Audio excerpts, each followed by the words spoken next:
अगर हमारा कोई दुश्मन है तो वो है दूसरे देशों पर हमारी निर्भरता। ಅಮೆರಿಕ H1B ವೀಸಾದ ಶುಲ್ಕವನ್ನ 2 ಲಕ್ಷದಿಂದ 88 ಲಕ್ಷಕ್ಕೆ ಏರಿಸಿದೆ. ಇದು ಹೊಡೆತ ಕೊಡ್ತಾ ಇರೋದು ಮುಖ್ಯವಾಗಿ ಭಾರತೀಯರಿಗೆ. 80% ಭಾರತೀಯರೇ ಏನು ಸ್ಕಿಲ್ಡ್ ಲೇಬರ್ಸ್ ಆಗಿ ಅಮೆರಿಕಕ್ಕೆ ಹೋಗ್ತಾರೆ. ಅದು ಭಾರತೀಯರಿಗೆ ಹೊಡೆತ ಕೊಡ್ತಾ ಇರುವಾಗ ನರೇಂದ್ರ ಮೋದಿ ಒಂದು ಮಾತನ್ನು ಹೇಳಿದ್ದಾರೆ. ಇದು ಎಲ್ಲರಿಗೂ ಕೂಡ ಒಂದು ಸ್ಫೂರ್ತಿಯನ್ನು ತುಂಬುವಂತ, ಇಲ್ಲ ಅಂತ ಹೇಳಿದ್ರೆ ಈ ಒಂದು ಹೊಡೆತದಿಂದ ಹೇಗೆ ಎದುರಿಸಬೇಕು, ತಪ್ಪಿಸ್ಕೊಳ್ಬೇಕು ಅನ್ನೋದಕ್ಕೆ ಒಂದು ಒಳ್ಳೆಯ ಸಲಹೆಯನ್ನು ಕೊಟ್ಟ ಹಾಗಿದೆ ನರೇಂದ್ರ ಮೋದಿ. ಈ ಅಮೆರಿಕ ನಿರಂತರವಾಗಿ ಅಮೆರಿಕಾದವರಿಗೆ ಏನೇನು ಸವಲತ್ತುಗಳನ್ನು ಮಾಡಿಕೊಡ್ಬೇಕೋ ಅದಕ್ಕೆ ಹೆಚ್ಚಿನ ಉತ್ತೇಜನ ಕೊಡ್ತಾ ಹೊರಗಿನಿಂದ ಬಂದ, ಬೇರೆ ದೇಶದಿಂದ ಅಮೆರಿಕಾಗೆ ಉದ್ಯೋಗ ಹುಡುಕೊಂಡು ಬಂದಂಥವ್ರಿಗೆ ಹೊಡೆತ ಕೊಡುವಂಥ ಕೆಲಸವನ್ನು ಮಾಡ್ತಾ ಇದೆ. ಯಾಕೆಂದರೆ ಸಹಜವಾಗಿ ನಾವು ನಮ್ಮ ಕರ್ನಾಟಕದಲ್ಲಿ ಬೆಂಗಳೂರಿನವರಿಗೆ, ಕರ್ನಾಟಕದವ್ರಿಗೆ ಉದ್ಯೋಗ ಇಲ್ಲ, ಹೊರ ರಾಜ್ಯದವ್ರಿಗೆ ಉದ್ಯೋಗ ಕೊಡ್ತಾ ಇದ್ದೀರಾ ಅಂತ ಆಕ್ರೋಶ ವ್ಯಕ್ತಪಡಿಸ್ತೀವಿ. ಸೇಮ್ ಅಮೆರಿಕಾದಲ್ಲಿ ಕೂಡ ಆಕ್ರೋಶ ಇದೆ. ಅದಕ್ಕೇನೆ ಅಮೆರಿಕ ಹೊರಗಿನಿಂದ ಬಂದವರಿಗೆ ವೀಸಾ ಶುಲ್ಕವನ್ನು 2 ಲಕ್ಷದಿಂದ 88 ಲಕ್ಷಕ್ಕೆ ಏರಿಸಿದೆ. ಇದನ್ನು ಇಮ್ಯಾಜಿನ್ ಕೂಡ ಮಾಡ್ಕೊಳಕ್ಕಾಗಲ್ಲ. ಆದರೆ ಅದಕ್ಕೆ ನರೇಂದ್ರ ಮೋದಿ ಹೇಳಿದ್ದೇನು ಅಂತ ನೋಡೋದಾದರೆ, ನೇರವಾಗಿ ಅಲ್ಲದಿದ್ರೂ ಇಂಡೈರೆಕ್ಟ್ ಆಗಿ ನರೇಂದ್ರ ಮೋದಿ ಗುಜರಾತ್ನಲ್ಲಿ ಭಾಷಣ ಮಾಡ್ತಾ ಆಡಿರುವಂಥ ಮಾತುಗಳು ಇದೆಲ್ಲದಕ್ಕೂ ಪರಿಹಾರ ಅನ್ನೋ ಹಾಗಿದ್ದಾವೆ. ನಮಗೆ ಅತ್ಯಂತ ದೊಡ್ಡ ಶತ್ರು ಅಂದರೆ ಬೇರೆ ಯಾವ ದೇಶನೋ ಅಥವಾ ಯಾವುದೋ ಒಂದು ಶಕ್ತಿನೋ ಅಲ್ಲ. ಅತ್ಯಂತ ದೊಡ್ಡ ಶತ್ರು ಅಂದರೆ ನಾವು ಇನ್ನೊಬ್ಬರ ಮೇಲೆ ಡಿಪೆಂಡ್ ಆಗೋದು, ನಾವು ಸ್ವಾವಲಂಬಿ ಆಗದೇ ಇರೋದೇ ಅತ್ಯಂತ ದೊಡ್ಡ ಶತ್ರು. ನಮ್ಮನ್ನು ನಾವು ಎಲ್ಲ ರೀತಿಯಲ್ಲಿ ಕೂಡ ಬೆಳೆಸ್ಕೊಳ್ಳೋ ಹಾಗೆ ಶಕ್ತಿಯನ್ನು ನಾವು ಹೆಚ್ಚಿಸ್ಕೊಳ್ಬೇಕು ಅನ್ನೋದನ್ನು ಮೋದಿ ಹೇಳಿದ್ದಾರೆ. ಇದರ ಅರ್ಥ ನಾವು ಅಮೆರಿಕಾದಲ್ಲಿ ಕೆಲಸ ಹುಡ್ಕೊಂಡು ಹೋಗೋದು, ಅಮೆರಿಕಾಗೆ ಡಿಪೆಂಡ್ ಆಗೋದಿದೆಯಲ್ಲ, ಅದು ತಪ್ಪು. ಸೊ ನಮ್ಮಲ್ಲಿ ನಾವು ಕೆಲಸಗಳನ್ನು ಹುಡುಕೊಂಡು ಭಾರತದಲ್ಲಿ make in India, Atmanirbhar Bharat ಏನಿದೆ ಅದನ್ನು ಹೆಚ್ಚಿನ ಉತ್ತೇಜನ ಕೊಟ್ಟು ಬೆಳೆಸೋದಕ್ಕೆ ಮೋದಿ ಪ್ರಯತ್ನವನ್ನು ಮಾಡ್ತಾ ಇದ್ದಾರೆ. ಆ ರೀತಿಯಲ್ಲಿ ಭಾರತಕ್ಕೆ ಒಂದು ಪಾಠವನ್ನು ಮೋದಿ ಮಾಡಿದ್ದಾರೆ. ಅಂದರೆ ಭಾರತ ಎಲ್ಲ ರೀತಿಯಲ್ಲಿ ಕೂಡ ವೇಗವಾಗಿ ಮುನ್ನುಗ್ತಾ ಇದೆ, ಆರ್ಥಿಕತೆಯಲ್ಲಿ ವೇಗವಾಗಿ ಮುನ್ನುಗ್ತಾ ಇದೆ. ಆದರೆ ಭಾರತದ ಟ್ಯಾಲೆಂಟ್ಗಳಿದೆಯಲ್ಲ, ಅದನ್ನೇ ನಾವು ಏನು ಭಾರತದಲ್ಲಿ ಹೆಚ್ಚಿನ ಪ್ರೊಡಕ್ಷನ್ ಮಾಡಬೇಕಾಗಿದ್ದಂಥ ಟ್ಯಾಲೆಂಟ್ಗಳೆಲ್ಲ ಅಮೆರಿಕಕ್ಕೆ ಹೋಗ್ತಾ ಇದೆ ಅಂತ ಹೇಳ್ತೀವಿ. ಅಂತಹ ಭಾರತದ ಪ್ರತಿಭೆಗಳು ಪ್ರತಿಭಾ ಪಲಾಯನ ಆಗಿ ಅಮೆರಿಕಕ್ಕೆ ಹೋಗ್ತಾ ಇದ್ದಾವೆ. ಆದರೆ ಅಮೆರಿಕ ಅಲ್ಲಿ ಅವ್ರಿಗೆ ಅವಕಾಶನ ಕೊಡೋದ್ರ ಬದಲು ವೀಸಾವನ್ನು ತಿರಸ್ಕಾರ ಮಾಡೋದಕ್ಕೆ ಎಲ್ಲ ಕೆಲಸಗಳನ್ನು ಮಾಡ್ತಾ ಇದೆ. ಹಾಗಾದರೆ ಏನು ಮಾಡಬೇಕು?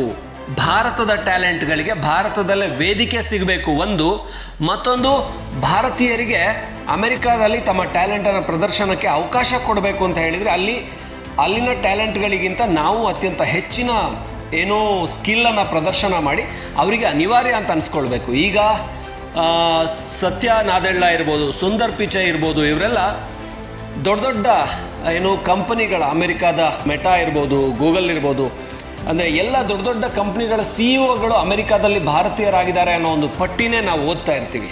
ಹಾಗಾಗಿ ಭಾರತ ಅಮೆರಿಕದ ಮೇಲೆ ಯಾವತ್ತೂ ಡಿಪೆಂಡ್ ಆಗಬಾರ್ದು. ಅಮೆರಿಕ ಭಾರತದ ಟ್ಯಾಲೆಂಟ್ಗಳನ್ನು ರಿಸೀವ್ ಮಾಡ್ಕೊಳ್ಳೋದಕ್ಕೆ ಕಾಯ್ತಾ ಇರಬೇಕು. ಅಷ್ಟರ ಮಟ್ಟಿಗೆ ನಾವು ಆತ್ಮನಿರ್ಭರ ಆಗಬೇಕು ಅನ್ನುವಂಥ ಸ್ವಾವಲಂಬಿಯಾಗಿರಬೇಕು. ನಮಗಾಗಿ ಬೇರೆಯವರು ಕಾಯಬೇಕು, ನಮ್ಮ ದೇಶದ ಟ್ಯಾಲೆಂಟ್ಗಳಿಗಾಗಿ ಬೇರೆಯವರು ಅವ್ರನ್ನ ಬರಮಾಡ್ಕೊಳ್ಬೇಕು, ರೆಡ್ ಕಾರ್ಪೆಟನ್ನು ಹಾಸಿ ಅಂತ ಮೋದಿ ಹೇಳ್ತಾ ಇದ್ದಾರೆ. ಅಂದರೆ ದೇಶದ ಒಳಗೇನೆ ಹೆಚ್ಚಿನ ಉತ್ಪಾದನೆ ಮಾಡುವ ಮೂಲಕ ಬೇರೆ ದೇಶದಿಂದ ಅದಕ್ಕೆ ಡಿಮಾಂಡ್ ಕ್ರಿಯೇಟ್ ಆಗುವಾಗ ಮಾಡಿ ಆತ್ಮನಿರ್ಭರ ಆಗಿ ಅನ್ನುವಂಥ ಮಾಹಿತಿಯನ್ನು ಮೋದಿ ಕೊಡ್ತಾ ಇದ್ದಾರೆ.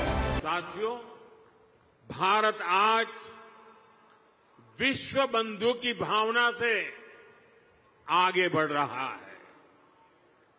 दुनिया में हमारा कोई बड़ा दुश्मन नहीं है. सच्चे अर्थ में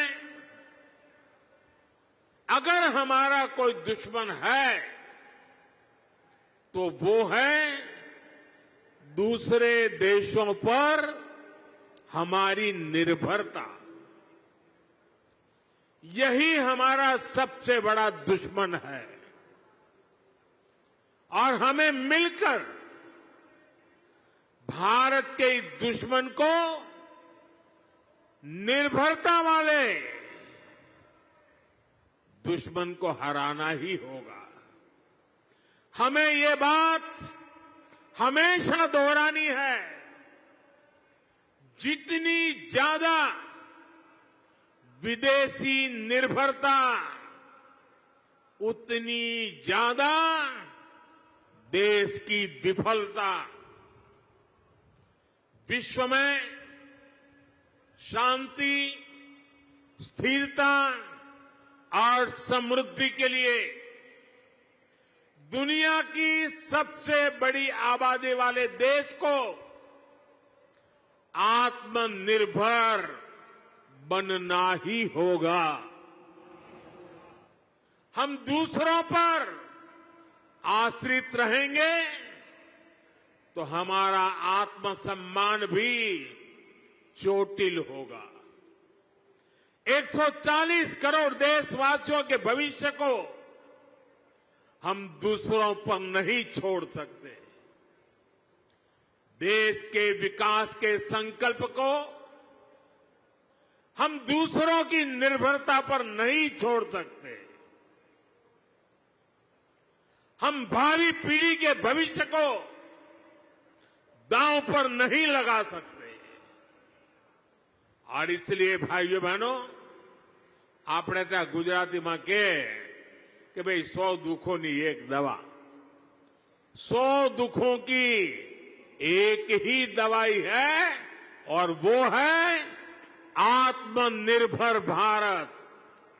आत्मनिर्भर भारत। लेकिन इसके लिए हमें चुनौतियों से टकराना होगा। हमें दूसरे देशों पर अपनी निर्भरता लगातार कम करते जाना होगा और अब भारत को आत्मनिर्भर बनकर दुनिया के सामने मजबूती के साथ खड़ा होना ही होगा।